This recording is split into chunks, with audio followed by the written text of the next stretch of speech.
Bem-vindos! Começa agora o programa Globo Repórter.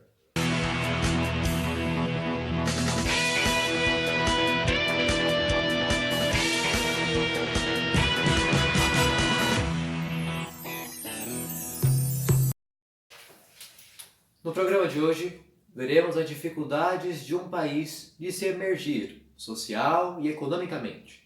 Veremos suas características físicas, geográficas, locacionais, movimentos econômicos e logísticos. Danaka é um país desconhecido que hoje revelaremos para todos vós. É com você, Lilian. O clima do Danacá pode ser considerado muito frio e glacial ao norte e centro. Porém, ao sul, na região dos Grandes Lagos, onde se concentram a maioria esmagadora da população, as temperaturas são amenas, chegando a serem consideradas quentes no verão. As estações são bem definidas e os invernos bem rigorosos, verões úmidos. A oeste, temos a cadeia das montanhas rochosas atingindo grandes altitudes. No extremo norte, tem a existência de várias ilhas. A hidrografia gira em torno do maior reservatório de água doce do mundo, 250 mil metros quadrados. Possui o rio São Flamingo, que corta as principais cidades do país. Obrigado, Lilian. Agora nós veremos onde se encontra localizado no mapa a maior parte da população. Veremos a principal fonte de energia utilizada no país e como isso afeta as relações econômicas de todo o país. Vamos ver a sua economia, a sua logística e as suas relações transnacionais. É com você, Amanda. O país possui um rio principal que corta o país no diagonal. Dele provém as ramificações, que servem para o abastecimento das cidades e polos industriais. As indústrias estão localizadas não ao redor do estado do Grande Pretona, que está na parte centro-oeste do país, no rio principal e nos fluentes. Ao redor das indústrias possuem várias cidades que contam com a mão de obra local, trabalhadores nativos.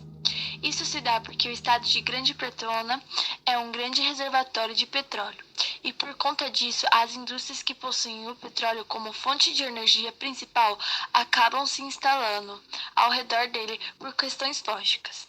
As indústrias são as maiores partes de base, pois o país é rico em minério, e a grande parte da produção é vendida para países desenvolvidos.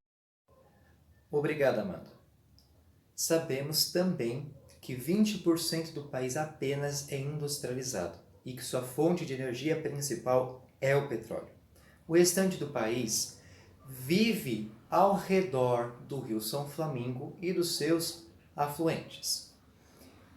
O país, por ter a sua fonte principal o petróleo, ele tem taxas de poluição muito altas, o que é um grande problema, seja ecológico ou social.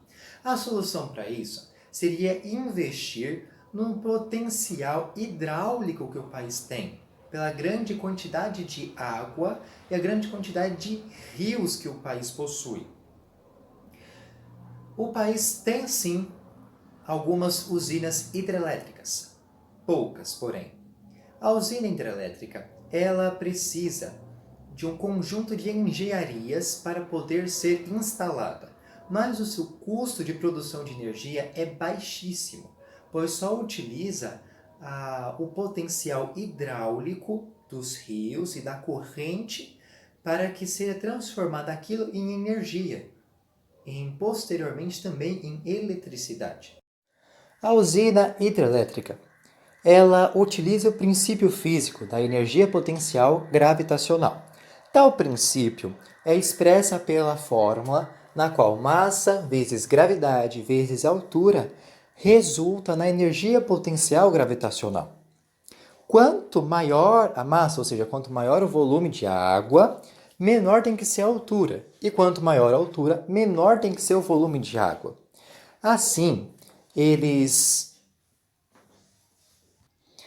pegam a energia potencial gravitacional gerada pela água, transformam em energia cinética e nessa energia cinética eles podem transformar em eletricidade.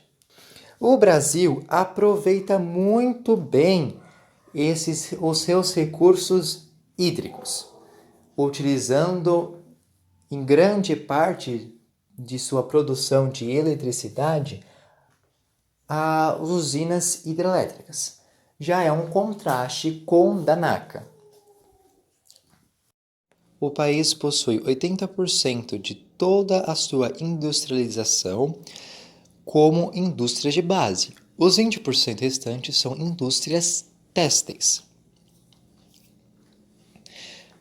O restante da população, que não vive nas grandes cidades e também não trabalha nas indústrias, vive do campo, da agricultura familiar. Essa agricultura familiar é responsável por todo o abastecimento alimentício do país, sendo que as exportações de alimento e as exportações de outros produtos que não sejam de base é muito pouco para fora do país. O país possui a sua zona intelectual muito reduzida, sendo que é muito comum a população só ter o ensino médio, pois o que precisa o país é de uma mão de obra barata e não tanto valorizada.